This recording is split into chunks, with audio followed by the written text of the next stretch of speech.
around, manually talk to people. We'd be laughing at people sending fax machines and stuff like that. I wanted to advance in that manner. I mean, if startups and technology are already advancing in that manner, why isn't venture capital advancing in that manner as well?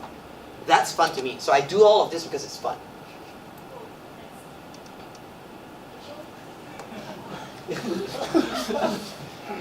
That's hard to beat. I'm going first the next time we share this story. It's the capital gains aren't insured for certain, but let me give you an example of what I do on a day-to-day basis. We get to meet some of the most amazing people who have the most amazing dreams and be a part of their story and help them come true. That's what we do as part of our day-to-day jobs. We are always learning about new and different and interesting things. So regardless of whether there is a long-term gain or not, this journey is fantastic, and it's a privilege, and I count myself lucky every day to be a part of it. I was in a job for 5 years where the capital gains were very much assured, in which you were earning, if you consider, what your earnings are in terms of money to be a form of success, it's fantastic. But I never had anywhere close to the kind of satisfaction I have in this job over here. And to 500 in particular, what I love about what we do is that anything that you can think of in your head, if you can get that momentum going and it kind of makes sense to do it, you can do it quite quickly. You're sitting on the beach one day thinking maybe it makes sense for us to start an investment bank, and in a few weeks we have someone hired and applications filed with the SEC, and suddenly, whoa, wait a minute, how did that get started? You're thinking maybe we should start a recruiting service for our portfolio companies, and in a month we have some rock star from Hong Kong who's joined us to scale something like that, in Southeast Asia. You're thinking about helping companies grow and scale distribution services. You're thinking about starting all sorts of various things, and we just get that done. And to be able to create that way and tickle that part of your personality, and at the same time help others achieve their dreams is just a remarkable opportunity. And that's why I do what I do.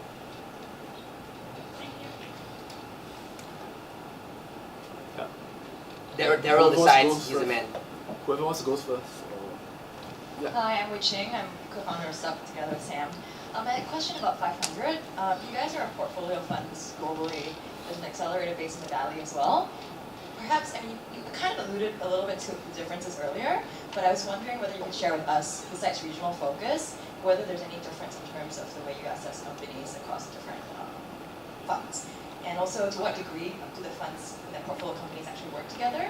You mentioned a little bit about how you call the Japan office and help the Ematic out, but I'm curious, to what degree are they integrated versus separate funds? And communities for the matter. I think that in the end of the day, if you understand it's just a network of human beings, like any enterprise or any kind of company or even any startup, it's just a network of human beings. We kind of start from there, right? And how we kind of have a lot of consistency. We have a lot of consistency around thesis, that we invest in large portfolios, we invest in primarily transactional things, and then we kind of look at the way we look at seed companies and the fact that we cut a certain size of check in a certain stage of company, all that's very consistent. Now each fund manager is trusted to know his or her geography and market well, and so that's where the deviation comes in. Because what may be very investable in Singapore may be very different from what's investable in Korea, for example, right? And so we rely on those fund managers to know what's going on. That being said, is that across all fund managers, we have a Slack channel. We always shop deals with each other to say, hey, what do you think about this? They may want to expand in Korea. Maybe you can do something.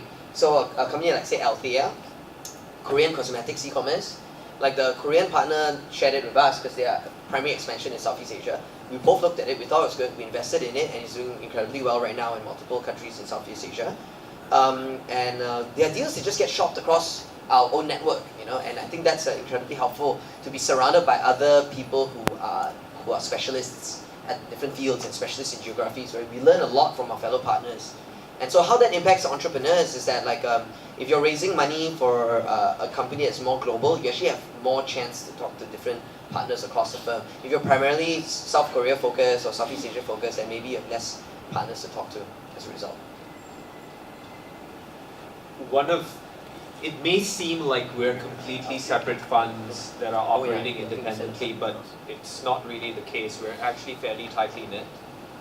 And one of the benefits that we have as an organization is that we get to ask people better than us at doing what we do for their advice on certain companies that we're looking at. Everything has been done. No one in this room or no one in the country or even in the valley is doing something that has never been done before, and someone in 500 would have looked at something similar. So being able to ping a channel and ask for advice or ask for similar metrics or get someone's view, whether it's a fintech company, we can hit up Sheil, who's a twice over successful fintech entrepreneur and now runs our fintech fund. Getting that variety of viewpoints and getting expertise within the organization is important from an investment perspective for us. And we leverage on that capability quite often. From the founder perspective, as Kylie said, we leverage on that same network to help our founders expand into different markets, to get advice on certain people or certain companies or help them grow, or if they're facing any difficulties with their business models, connect them with companies that we have invested in other parts of the world to see whether there's some sort of help or assistance that they can get. So, The man over there. Thank you. I have a question for Amatic. So 500 has a very interesting platform, but when you were vetting other investors, besides capital and reputation, what specifically did you look for? I guess we did a bit of a party around ourselves. So we had 4 different institutional VCs as part of that. And like I said, I was looking for definitely a mix of a bunch of different kinds of investors, quite specifically, geographically diverse in terms of their pedigree and their origins and their expertise and all of that stuff as well. I think, again, they don't do a lot of lead investments, so I think you got to be the most selective around your lead investor, and I think that was probably where we put the most due diligence in around that. Other than that, definitely one thing is like a name brand. So from a perspective of recruiting, from validation to the market in terms of follow-on investment and stuff like that, 500 Startups name brand is definitely useful. So we'll always look also for a mix of name brand and no name brand. There's good and bad in both. So I would say that kind of rounds that up. I think you're lucky that you had like a lot of selection and a lot of choice. I think a lot of founders may not have the luxury of sitting there, who shall I accept in my round, right? You know what I mean? Like, a lot of them are more or less begging for money. Yeah, I guess one thing I should note too is we probably we're the earliest company ever to have a CFO. Most people thought that was kind of a silly move. I'd been spending some time back in the Valley and thought we need to have somebody doing strategic fundraising as part of the business every single day. So I brought on Simon Wong, who's our CFO, early on to be working on all that. So while we're working on seed, he's already going out and talking to people about Series A. We just both came from a conference about Series B investments earlier today. Some other guys were putting on, so always being able to look one or two steps ahead and thinking through how your current investors are going to be helpful in that. You have the lady in front. Yeah, just wanted to, I'm curious to find out who are the investors in the fund two? Can you talk a little bit about what kind of investors? Yeah, so just for the benefit of those who didn't hear the question, who are the investors in Fund 2? Okay, so for Fund 1 and Fund 2, the ones who would like to be, who gave us permission to be disclosed publicly is MAVCAP. Now, so MAVCAP is a sovereign wealth fund of fund investor for over 13 years. So they've been backing a lot of funds apart from our funds. They've backed a lot of funds in Southeast Asia, US, China, and so forth. So they do that for a living. Malaysian. Malaysia. Yeah, MAVCAP. So that's been anchor for the first fund and the second fund. But for the rest of the money, we get it from a mix of kind of family funds, family office. But in Asia, Southeast Asia, what it is actually corporate, but they're family-owned corporates, they're conglomerates, top 10 families and so forth. And so they use different corporate vehicles to get involved, but primarily a family is making a decision. And we also have other kind of investment groups as well. We have angel investors who pool their money together to invest in funds with ultra high net worth individuals. So it comes from the usual suspects. that's the way I'll put it. Yeah. So and for Fund 2, because our minimum check size center would be higher, so I think we'll be having less high net worth, more ultra high net worth. What is the check size? What's the minimum? But we can take it offline for private fundraising discussion. The reason why is we don't kind of talk publicly about it because it's against the law for us to actually talk publicly about fundraising, right? And to be seen as though we're fundraising publicly at a media event, right? It's gonna With a camera rolling. yeah, we can discuss like the quality of Singaporean jails with Vishal. So we'll talk about it offline. Yeah, so I think let's give a chance for the other guys in this block. The lady over there, yeah, she has the mic already. Hi. Hi, can you hear me?